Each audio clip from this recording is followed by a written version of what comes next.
एक संत हुए हैं जगन्नाथपुरी में, उनकी बड़ी महिमा। श्री पंडित माधव दास जी महाराज,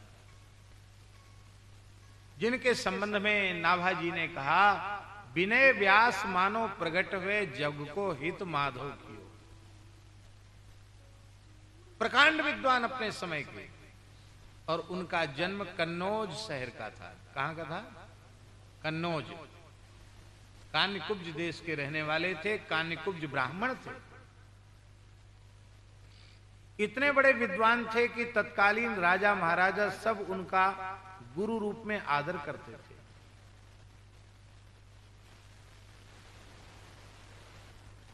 अपने पिता की एकमात्र संतान थे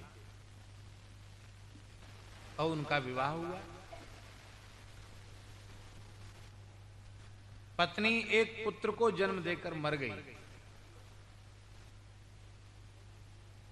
कुछ वेदना हुई होगी, जो भी हुआ हो। बालक को तो जन्म दे दिया, लेकिन पत्नी जीवित नहीं रही, वो मर गई।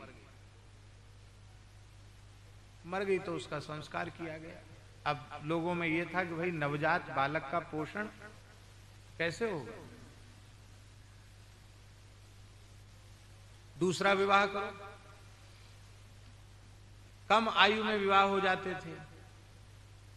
महापंडित श्री माधव दास जी का की आयु ज्यादा नहीं थी, 21 वर्ष की आयु। तो 21 वर्ष की आयु तो कोई बहुत ज्यादा होती नहीं, दूसरा ब्याह हो जाएगा। पर वे विद्वान थे, उन्होंने निश्चय कर लिया कि रे जग ऐसो ही व्यवहार है। 17-18 वर्ष की मेरी पत्नी चली गई।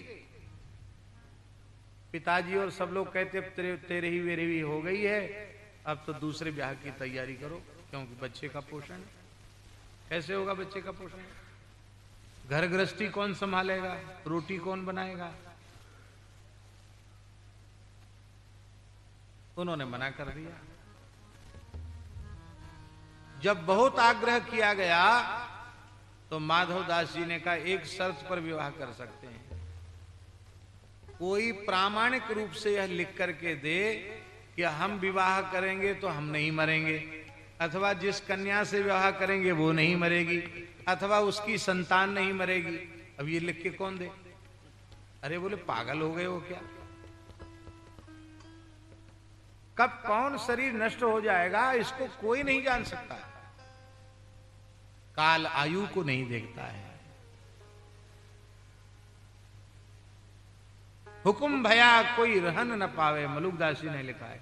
ऊपर से मालिक का हुक्म हुआ, फिर आप ये भी नहीं कर सकते कि एक सांस हमने ले ली, एक छोड़ लेने दो। ज्यों लेखे की श्वास गई आवत न बहोरी।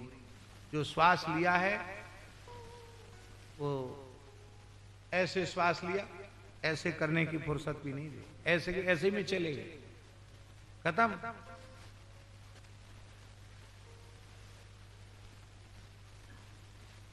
मना कर दिया विवाह।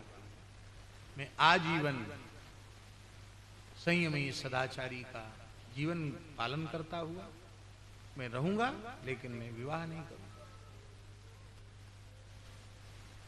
वैराग्य तो बहुत था उनमें, पर उनके मन में आया कि अरे ये छोटा बच्चा है, अब छोड़ के तो चले जाएं, लेकिन इतना छोटा बच्चा भी महीना 1.5 महीने का है, इसको छोड़ के कहां जाए? तो उसकी ममता, पुत्र की ममता उनको बांध रही थी। तो एक दिन बगीचे में बैठे थे माधवदास जी, उन्होंने क्या देखा कि हवा चली और एक घोंसले से एक अंडा गिरा पक्षी का। अब वो अंडा नीचे गिरता तो उसका शावक जो था वो नष्ट हो जाता, लेकिन जहां माली ने बगीचे में पत्तों की ढेरी लगा रखी थी, सूखे पत्तों की, उन पत्तों के ऊपर गिरा, जिससे उसमें चोट नहीं आई और बच्चे के बाहर आने का समय हो चुका था। वो थोड़ा सा जो धमक लगी उससे अंडा फूट गया, चूजा बाहर आ गया। अब उस चूजे को वो भूख लगी थी, नवजात पक्षी को वो चोंच ऐसे घुमाने लग गया। उसी समय एक कोमल मकड़ी सी एक कोई कीड़ा आया आकर उस अंडे के द्रव की परत से चिपक गया, वहीं उसकी चोंच चली गई, उसने उसको खा लिया। इस क्रिया को माधवदास जी ने सूक्ष्मता से देखा। ओह, परमात्मा की ऐसी व्यवस्था। इसके मैया बाप उपस्थित नहीं है, पर अंडे को भगवान बचाना चाहते तो बचा लिया, भोजन की व्यवस्था भी कर दी। मैं कितना बड़ा मूर्ख हूं जो सबका ठेका अपने खोपड़ी पे लिए बैठा हूं कि मैं चला जाऊंगा। अरे तुम ही मर जाओगे तो बच्चे का क्या होगा? जिनके माता पिता मर जाते हैं, बालक सर्वथा अनाथ हो जाते, वो क्या जीवित नहीं रहते? वो भी एक से एक भाग्यशाली हो जाते हैं। इसलिए सारी व्यवस्था ठाकुर जी की है। हम लोग सोचते जरूर हैं कि हमारे बिना क्या होगा। अभी मर के देख लो, कोई काम संसार का रुक जाए तो कहना, कोई काम रुकने वाला नहीं है, सब काम अपने ढंग से होंगे। हम सोचते हैं कि हमारे कारण ही सब हो रहा है। अभी मर के देख लो, कोई काम संसार का रुकने वाला नहीं। बस उस बगीचे से उठे, लौट कर फिर कहीं गए नहीं, सीधे जगन्नाथपुरी पैदल पैदल कन्नौज से जगन्नाथपुरी गए। अत्यंत तीव्र वैराग्य, और वहां जाकर जगन्नाथ जी का दर्शन नहीं किया। बाबा जगन्नाथ जी का दर्शन नहीं किया। दीनता कैसी! 6 अंगों के सहित वेदों के प्रकांड विद्वान, उनकी दीनता ऐसी कि मैंने ब्राह्मण कुल में जन्म लेकर अपने जीवन के 21 वर्ष संसार के भोग में नष्ट कर दिए। मेरा मुंह विषय की कालिख से काला हो रहा है। मैं मुंह दिखाने लायक भगवान जगन्नाथ को नहीं हूं। मैं पामर विषयी जीव जगन्नाथ जी के सामने कैसे जाऊं? समुद्र के किनारे एक टूटी फूटी झोपड़ी जैसी थी, जिसमें एक आदमी मुश्किल से बैठ सकता था, ऐसी परित्यक्त पड़ी थी। तो पीठ कर ली झोपड़ी के द्वार की तरफ और उल्टी दिशा में मुंह करके बैठ गए। वही नाम जप करने लगे। 3 दिन 3 रात्रि तक ऐसे ही बैठे रहे, बिना खाए पिए। श्री जगन्नाथ भगवान ने अपनी भगवती महालक्ष्मी को भेजा, अपना स्वर्ण का थाल लेकर के भेजा, जाओ बाबा माधवदास जी को भोजन करा के आओ।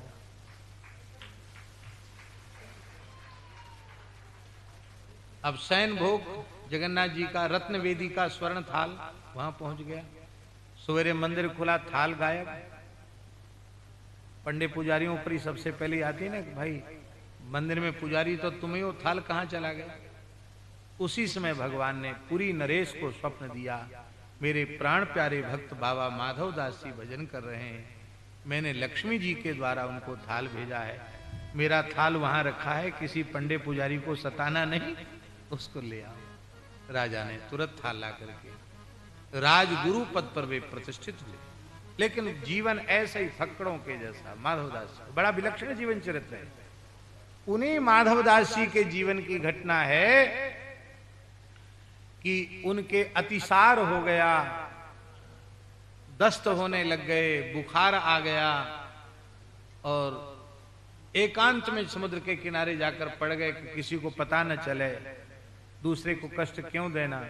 स्वयं जगन्नाथ भगवान छद्म वेश में नहीं, साक्षात रूप में जगन्नाथ जी पधारे और बाबा माधवदास जी की मलमूत्र से सनी हुई लंगोटी को, अचला को धोया, उनको स्नान कराया, उनकी सेवा की, रोने लगे। 15 दिन तक ठाकुर जी ने सेवा की। 15वें दिन ठाकुर जी से कहा माधवदास जी ने कि अब हम दवाई नहीं लेंगे और तुमसे सेवा नहीं लेंगे, हम प्राण त्यागेंगे। कहा क्यों? कहा हमको सहन नहीं होता। ब्रह्मा जी, शंकर जी, नारद जी, लक्ष्मी जी सब आपकी सेवा करती हैं, मैं कलयुग का प्राणी और आप मेरे मलमूत्र से सने हुए वस्त्र धोते हैं, हमको सहन नहीं होता। भगवान ने कहा माधवदास जी, जो शरीर संसार से तृण के समान संबंध त्याग कर मेरे हो गए हैं, क्या उनके शरीर पर कष्ट आवे तो क्या मैं सेवा भी नहीं कर सकता? फिर मुझे दया सागर, कृपा सागर कौन कहेगा? तुम मलमूत्र में सने रहो और मैं जगन्नाथ बनकर बैठा रहूं, तो भगवान इसको नष्ट नहीं कर सकते। बोले नष्ट भी नहीं कर सकते, क्योंकि नाभुक्तम क्षीयते कर्म कल्प कोटि शतैरपि, बिना भोगे कर्म का नाश नहीं होगा। शरीर का प्रारब्ध है, ये तो भोगना पड़ेगा। लेकिन अब तुमको पीड़ा हो रही है तो कोई बात नहीं, 15 दिन का भोग और शेष है। जगन्नाथ जी ने कहा 15 दिन का भोग शेष है, और अब तुम्हारा प्रारब्ध हम अपने सिर पे लेते हैं। जगन्नाथ जी गए, बीमार पड़ गए जगन्नाथ जी, और आज भी जगन्नाथ जी 15 दिन तक दर्शन नहीं देते। वो क्यों नहीं देते हैं 15 दिन तक दर्शन? एक बार माधवदास जी की बीमारी जगन्नाथ जी ने अपने ऊपर ली थी, उसी को प्रमाणित करने के लिए आज भी जगन्नाथ जी 15 दिन बीमार होते हैं, उनको औषधि दी जाती है। ऐसा करुणामय कौन होगा जो भक्त के भोग को भी अपने सिर पर ले ले। सब्सक्राइब करें हमारे YouTube चैनल साधना गोल्ड को और पाएं वीडियो सबसे पहले। और हाँ, बेल आइकन दबाना ना भूलें।